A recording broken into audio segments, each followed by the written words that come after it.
Hello everyone, welcome to simple English with Parveen my YouTube channel में आप सबों का बहुत बहुत स्वागत है। आज की इस वीडियो में देखेंगे दोस्तों कि गढ़वा का अंग्रेजी किस तरह से लिखेंगे। यह आप लोग को देखने में बहुत इजी लग रहा होगा, लेकिन इसका जो अंग्रेजी होता है दूसरे टाइप से होता है, जो काफ़ी आप लोग मिस्टेक कर दीजिएगा दोस्तों। तो चलिए वीडियो को देर ना करते हुए हम लोग सीखते हैं कि इसका अंग्रेजी क्या होगा। देखिए, गढ़वा आपका क्या है दोस्तों, झारखंड का एक जिला है, ठीक ना।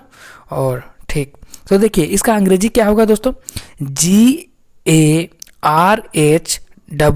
ठीक ना दोस्तों। क्या होगा अंग्रेजी, अच्छे से देख लीजिए, GARHWA आपका है, यह हो गया गढ़वा का अंग्रेजी। देखिए यह आप लोग को कन्फ्यूजन कर रहा होगा कि यह कैसे हुआ, तो चलिए देखते हैं।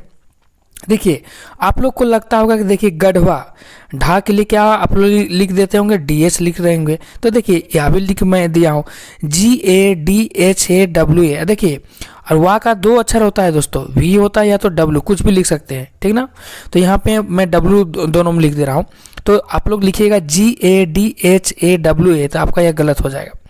फिर GADHWA, यह भी आपका गलत होगा। सही क्या होगा, GARHWA, ठीक ना।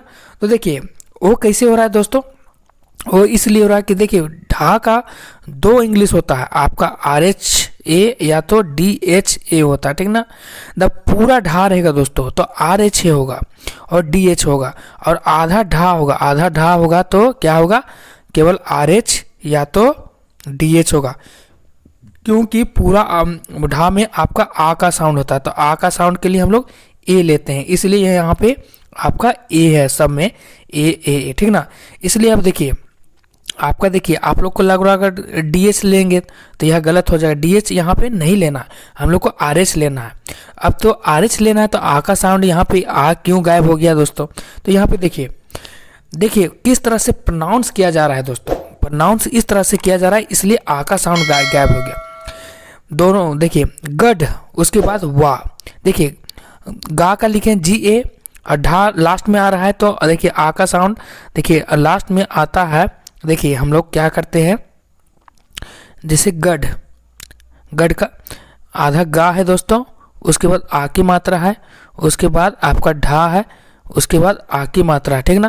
तो लास्ट में आता है, उसको हम नेगलेक्ट कर देते हैं। गा के लिए G लिखें, आ के लिए A और ढा के लिए RH।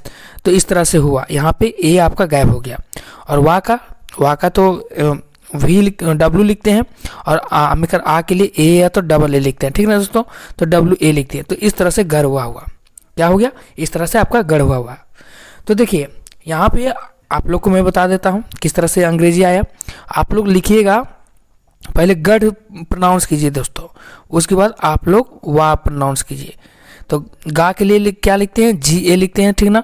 और ढा के लिए लास्ट में ढा के लिए क्या होता है, RH होता है और DH होता है, तो यहाँ पे RH लेना है। और लास्ट में आ आता है, उसको हम लोग नेगलेक्ट कर देते हैं, इसलिए GARH हुआ, और वाह के लिए WA हुआ। तो टोटल क्या मिलके बन गया, गढ़वा। इस तरह से आपका गढ़वा हुआ दोस्तों। तो जैसा आप लोग देख रहे होंगे कितना तरीके से आप लोग लिख रहे होंगे दोस्तों। देखिए DH करके ढा वाह तो गलत हो जाएगा, आप लोग लिख रहे होंगे इस तरह से भी, यहाँ पे गलत हो जाएगा। RH भी लिख रहे होंगे इस तरह से, गलत हो जाएगा। ए का साउंड करके इस तरह से लिख रहे होंगे, तो लास्ट वाला आपका सही होगा दोस्तों। तो इतना तरीके से आप लोग लिख सकते हैं, और इतना सही होगा आपका इस तरह से। आप प्रोनाउंस किस तरह से कर रहे हैं, प्रोनाउंस हम लोग कर रहे हैं गढ़, उसके बाद वाह, और दोनों मिलके क्या बन जा रहा है, गढ़ वाह। तो इस तरह से अब एक ही साथ हम लोग प्रोनाउंस करेंगे तो आपका अंग्रेजी दूसरा टाइप से चला जाएगा। तो यहाँ पे आपका गढ़ के लिए क्या हुआ दोस्तों, गढ़ के लिए आपका हो गया आपका आधा गा और आ, उसके बाद आधा ढा में आ, तो लास्ट में आ आता है, उसको हम लोग नेगलेक्ट करते हैं। गा के लिए G हुआ, आ के लिए ढा के लिए RH लिए, और वाह के लिए क्या लिखें, आधा वाह में आपका आमेकर आ की मात्रा है, तो वाह के लिए W लिए दोस्तों, और इसके लिए आ। तो सब मिलके क्या बन गया आपका, जोड़ दीजिए तो आपका हो गया गढ़वा। यानी गढ़वा का अंग्रेजी क्या होगा, RH लेंगे। तो इस तरह से आपका लिखाएगा दोस्तों। सो आज के लिए बस इतना ही दोस्तों, फिर मिलते हैं नेक्स्ट वीडियो में। सो बाय बाय।